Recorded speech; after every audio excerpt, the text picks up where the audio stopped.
तैसा परिराये कौतुक पाये संचिताचे होणारे होत आहे रे कधी नटळे ब्रह्म तयाडवा.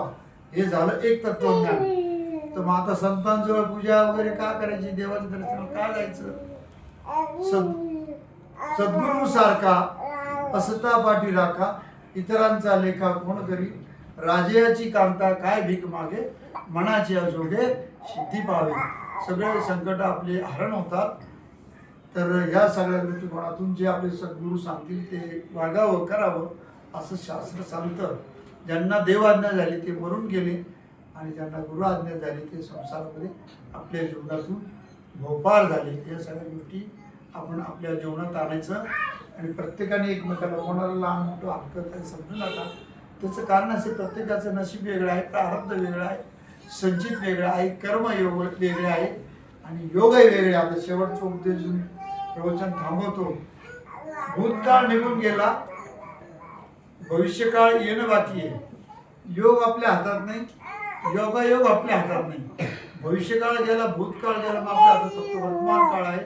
ह्या वर्तमान काळामध्ये आपल्याला जास्तीत जास्त कसं चांगलं बोलता येईल, कसं चांगलं करता येईल आणि देवाच्या नावामध्ये आपल्याला स्वतःला कसं हरवता येईल याचा विचार सगळ्यांनी मिळून करून तुम्हाला आवडल, परवडल, पचल आणि रुचल असा आजचा मार्ग कमी वेळेमधला दिलेला आहे.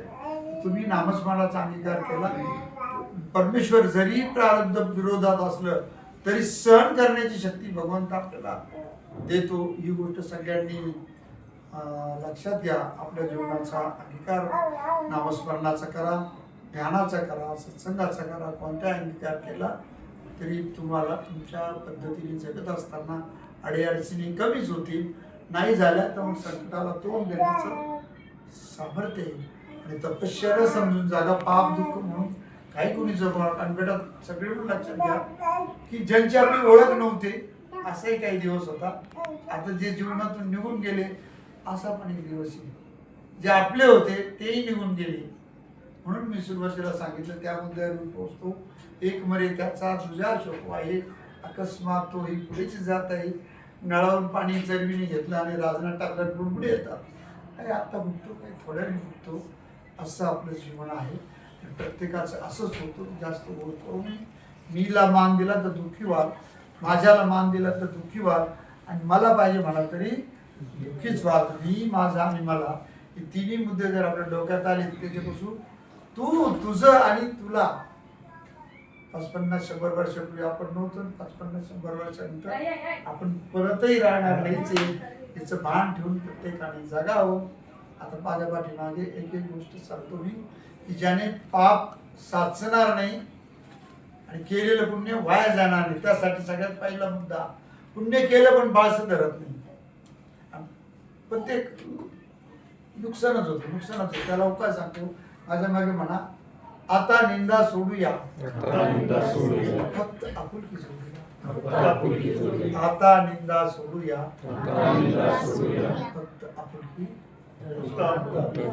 या पद्धतीने आपण जर केलं तर मग आपल्याला आपल्या जीवनातले पाप असतील ते नष्ट होतील आणि वाढणार पण नाही. निंदा ऐक मला माझ्या मागे, निंदा करणं पाप आहे, निंदा करणं पापच आहे, निंदा करणं पापच आहे, निंदा ऐकणंही पाप आहे, निंदा ऐकणंही पाप आहे, निंदा ऐकणंही पापच आहे. निंदेतून स्वतःला ऐकणे आणि सांगण्यातून बाहेर पडा. तेवढा वेळ भगवंताच्या नामस्मरणाला करा. परमेश्वर तुम्हाला बुद्धी देऊ. आणि माझ्या मागे परत एकदा व्यवहारासाठी सांगतो सगळ्यांना, 10 रुपये खर्च करण्यापेक्षा 2 रुपये वाचवायला शिका. कोणताही निर्णय नुसत्याच भावनेच्या आधी जाऊन किंवा नुसताच व्यवहाराच्या आधी जाऊन घेऊ नका. भावना आणि प्रत्यक्ष याची जुळवाजुळव करून मग निर्णय घ्या. लोक देतील कानाला झाशे, आपण लावा जीवाला फाशी. दुसरे देतील आपल्याला झाशे, आपल्या गळाला होतील फाशी. तर सावधानतेने तुम्ही जीवनामध्ये निर्णय घ्यायला शिका. त्याच्यामध्ये कोणत्याही बाबतीमध्ये माघार नाही घेता. कोणी काही सांगू. आता दुःखाचं कारण सांगतो. या जगात दुःख नाही,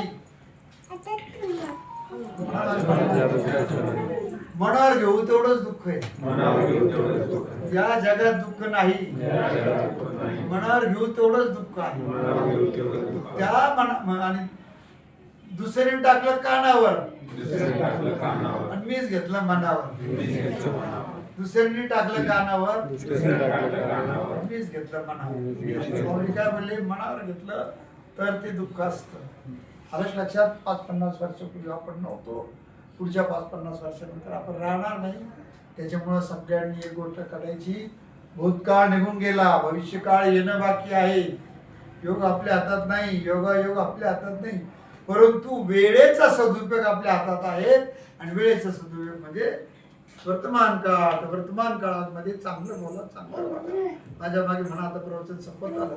तोंड भरून बोला, तोंड भरून बोला, डोळे भरून पहा. खूप मायेनं पाठवून हात फिरवा. भुकेल्याची भूक जाणार, ताणल्याची ताण जाणार. दुसऱ्यासाठी खड्ड खणण्याचा मनात विचारही आणू नका.